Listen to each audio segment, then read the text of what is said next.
Hi, Warriors. Mrs. Bossier here. I'm excited to bring you the last MyOn winner of the summer. So, you guys have blown us away with the number of books and the amount of minutes that you guys have read this summer on MyOn. We are so excited to see you guys in a few days for open house and continue to celebrate all of our amazing readers. So, today I am going to read you a story about somebody else who is getting prepared to start school. This story is about a leaf who is starting leaf school. It is called The Very Last Leaf, and this story is available for you to read on MyOn in case this book catches your interest. So here we go. It's called The Very Last Leaf.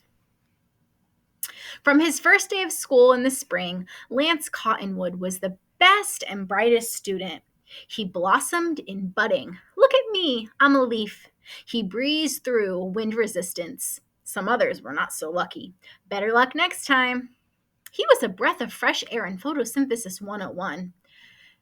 Don't you just love the taste of sunlight in the morning? He passed pigment changing with flying colors. The names of his classes are pretty different from our classes, huh?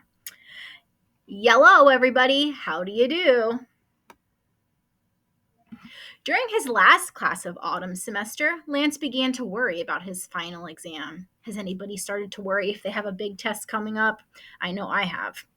The test would have taken him from the top of his sturdy tree to the grass down below. The other leaves couldn't wait to take the leap, but Lance Cottonwood didn't feel that way because Lance Cottonwood was afraid to fall. Has anyone else felt afraid to do something new that they've never done before? Can anyone relate with Lance? Lance was jealous of his neighbor Doug Fir. Doug was an evergreen, and evergreens didn't have to fall. Doug got to sit on his branch and feel the cold, wet snow on his face all winter long. But Lance was a cottonwood, and cottonwood trees are decadous. They lose their leaves in the autumn. So Lance was expected to fall like all the Lanceleaf cottonwood ancestors who came before them. It sounds like Lance is a little jealous of his friend Doug Fir. He wants to stay on the tree just like Doug Fir gets to. When autumn arrived, one by one, other students let go and floated to the ground below. But Lance was comfortable at the top, and that's where he would stay.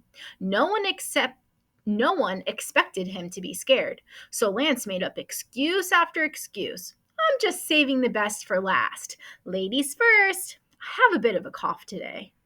Have you ever tried to make excuses when you were too scared to do something or try something new? You tried to play it cool. It sounds like that's what Lance is doing now. But Lance couldn't trick them for long. As leaf after leaf passed the final test, they started to talk. He's a scaredy leaf. I guess he's not good at everything. He's too yellow to be an evergreen.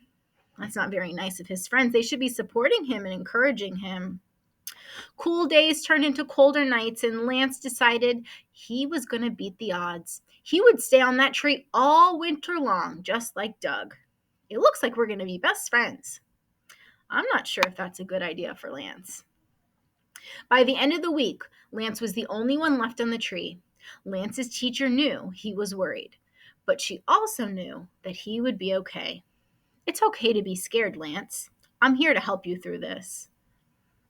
Has any adult ever told you that it's okay to be scared when we're trying new things? It's okay. Thankfully, we have great adults on our campus that can help us and great parents at home to support us and help us through new things. So if you want to see what happens to Lance on his final exam, go ahead and check this book out on MyOn. I'll go back to the front cover so you can write down the name of the book if you liked it. It was called The Very Last Leaf. And without further ado, I'm going to bring you our next and our final MyOn winner of the summer. This student's going to be invited to a pizza party with Mrs. Wessner when we come back to school in a few weeks, along with the other students who were chosen earlier in the year. So our winner for this week with 273 minutes read is Violet Powell. Congratulations, Violet. We're so proud of you and excited to celebrate. We're so proud of everyone who participated in our reading challenge this summer. And in a few weeks, we're going to be celebrating everybody who completed the challenge at a reward party. We'll see you in a few days, Warriors.